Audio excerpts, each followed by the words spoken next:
Hi there, my name is Michelle Perryman. I have recently completed my pre-registration Masters within Occupational Therapy.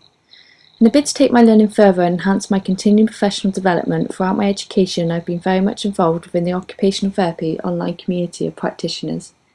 This is a journey I have been invited to share with you by Bill and Charlotte, utilising the Facebook and Twitter platforms.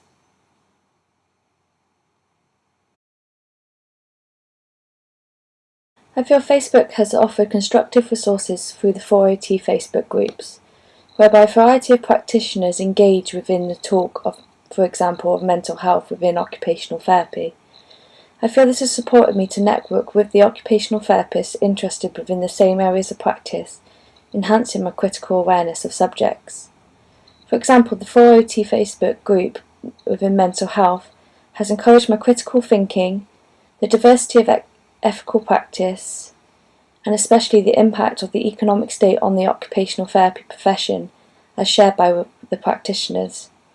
It highlights its influences on us as health professionals and the impact of practicing an occupational focused service.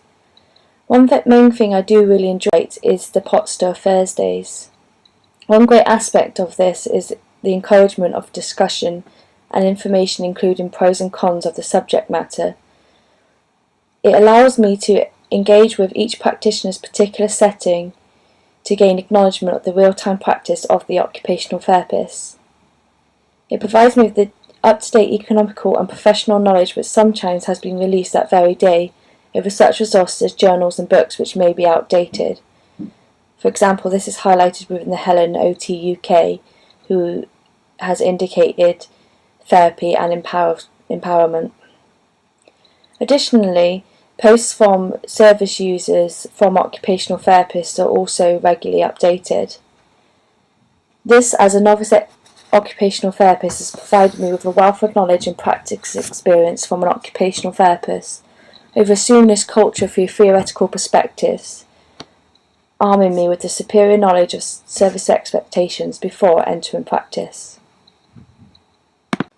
As a strong research advocate, the Research for OT group has influenced my reckoning with emerging theoretical concepts on the occupational therapy professional line of thought from practitioners worldwide.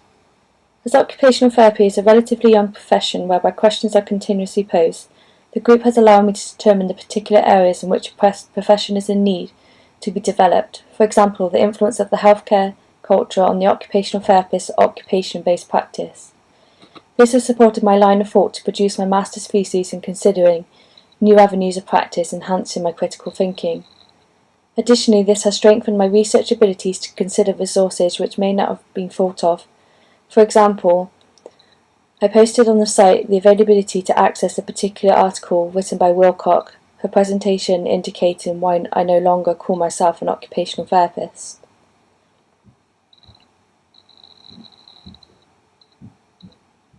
As seen, this was responded by over 33 different comments from practitioners, from scholars worldwide, to further support me within my research to gain the valuable resources, an article I've been searching for months. For me, the group is like having a book of mentors whom are passionate for the same idea, advocating occupational therapy and supporting those who are passionate too. With this in mind, I felt the wholesome nature of the community feel has really enhanced my learning and developed my skill set more than I could have predicted. In relying with the Mental Health for OT and the Research for OT groups, it allows me to stay in tune with the current happenings within the profession and additionally what I may need to consider for future practice from a practical and theoretical standpoint. As Molyneux 2011 notes, I'm always moving with the shifting sands. So in line with the core competencies of educating others within the UK, and on reflection with a team of people at my educational institute, we felt that the educational institute we attended supported the transition from student to practitioner within our educational stance. However, we noticed there was no set way to prepare any student from this transition. Therefore, the Emergent to OT and Student for OT group was created.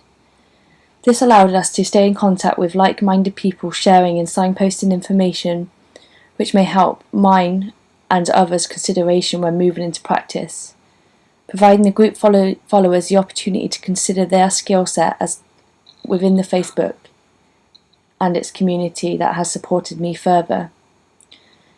We have invited experienced practitioners to be able to engage within our group, so questions can be posed in a safe environment.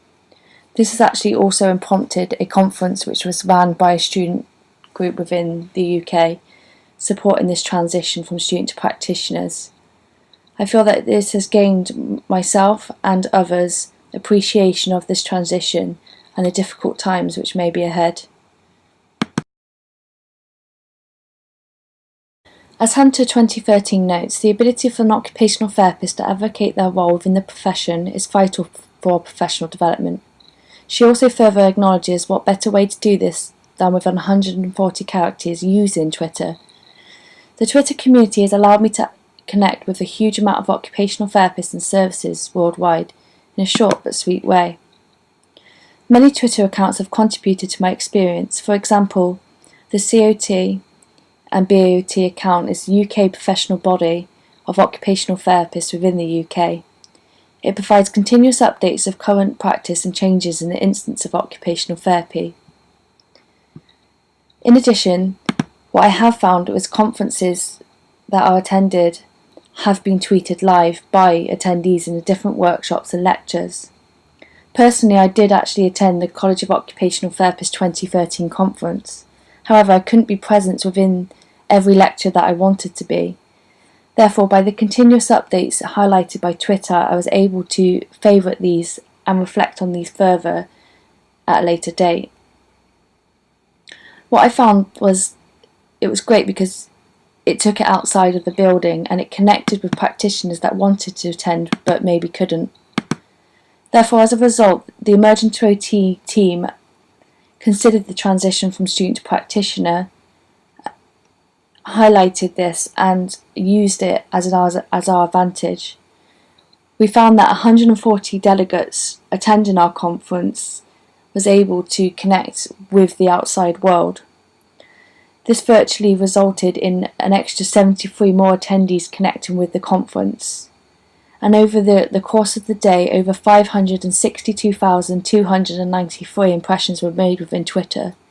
This not only advocates occupational therapy, but it also educated the others which couldn't attend the conference. Another great tool of Twitter which has supported my clinical reason and professional judgment is a group of occupational therapists which run the live chat every Tuesday at 8 PM UK time called OT Talk. With the fast-moving involvement within the chat of OT Talk, I felt for my continuing professional development, it has supported my quick clinical reasoning. It quickly challenged me to be able to think in a logic way of how I would do in practice. This in mind, it's enhanced my communication through having to quickly respond to people's questioning and challenging of my thoughts. This enhancing my therapeutic use of self to be able to reflect on my awareness within my practice and understand perspectives and cultural experiences of others. Now, as an office occupational therapist, sometimes in person it can be really difficult to be able to challenge other professionals' experience and their opinions on practice. However, what I have found was that through OT Talk I now have a voice and my opinions matter.